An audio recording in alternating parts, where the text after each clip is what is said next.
আসসালামু আলাইকুম। সবাইকে সুজন স্টোরিতে স্বাগতম। আজকে আপনাদের সাথে ভয়ঙ্কর 3টি ভূতের গল্প নিয়ে হাজির হয়েছি। 3টি ভূতের গল্পের সংমিশ্রণে একটি গল্প তৈরি করা হয়েছে। চলুন গল্পটা শোনা যাক। রাত 11টা বাজে। গ্রামের নাম কচুয়া গ্রাম। 5 জন বন্ধু মিলে শ্মশানের কাছে আড্ডা দিচ্ছিল। শ্মশানটি সন্ধ্যা নদীর কাছে।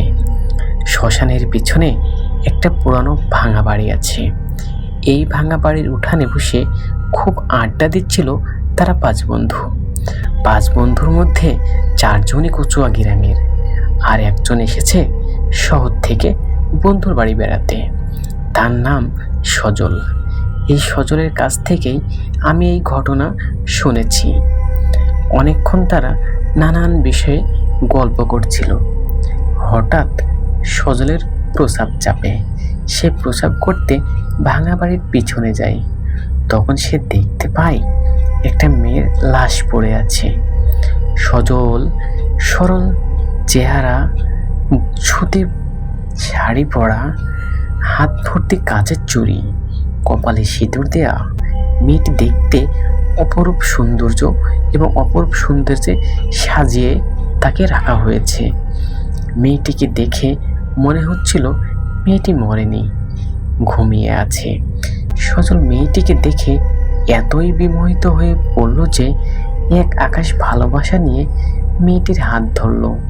সাথে সাথে মেয়েটির চোখ মেলে সজলের দিকে তাকালো আর বলল, ওরা আমাকে মেরে ফেলেছে, তুমি এখন আমাকে পোড়ানোর ব্যবস্থা করো, তা না হলে আমি শান্তি পাবো না। এই বলেই মেয়েটি চোখ বন্ধ করে ফেলে। আর তখন সজল অজ্ঞান হয়ে যায়। তার যে 5টি বন্ধু ছিল উঠানে, তার ভিতর থেকে সবাই সজলকে খোঁজাখুঁজি শুরু করে দেয়। এক পর্যায়ে সজলকে যখন কেউ খুঁজে না পায়, তখন একটা বন্ধু হঠাৎ করে মনে করলো যে সজল আমাদের মাঝ থেকে প্রসাদ ফেরার নাম করে বাড়ির পিছনে যায়। আর তখন থেকেই সজল উধাও। এরপরে দ্বিতীয় গল্পটি আপনাদের সাথে শেয়ার করছি। এই গল্পটি শুনেছি সাবেক যোগাযোগ মন্ত্রণালয়ের এক সচিবের কাছে। গল্পটি এইরকম। তখন আমার বয়স অল্প। চাকরি জীবনে প্রবেশ করেছেন কয়েক বছর হলো। তিনি অফিসের কাজে দিনাজপুর গিয়েছেন। উঠেছেন সরকারি ডাক বাংলোয়।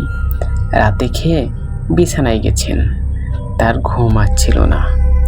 সে বালিশে হেলান দিয়ে দ্য লস্ট সিম্বল বইটি পড়ছিলেন। হঠাৎ বিদ্যুৎ চলে গেল। চারপাশ গম্ভীর অন্ধকার।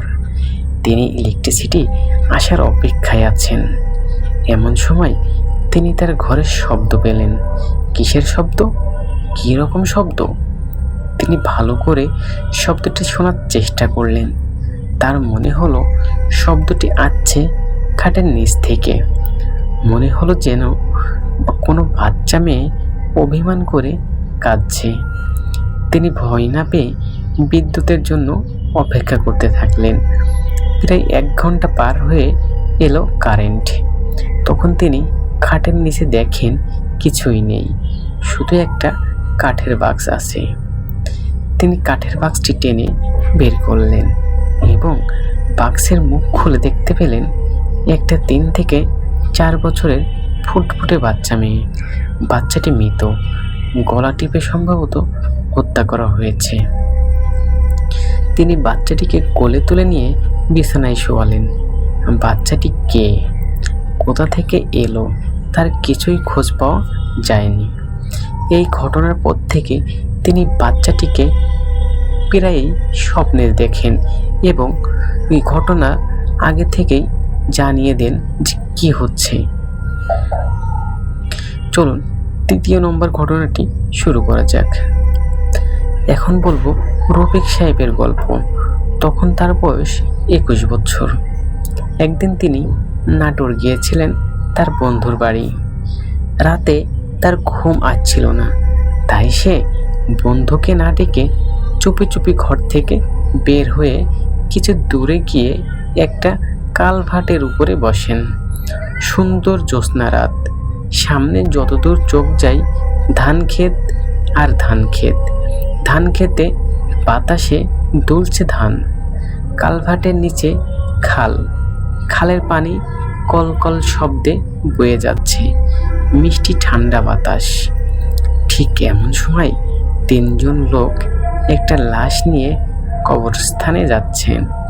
রফিক বলল, ভাই, আপনাদের কাছে ম্যাচ আছে? অনেকক্ষণ ধরে বসে আছি, সিগারেট খেতে পাচ্ছি না।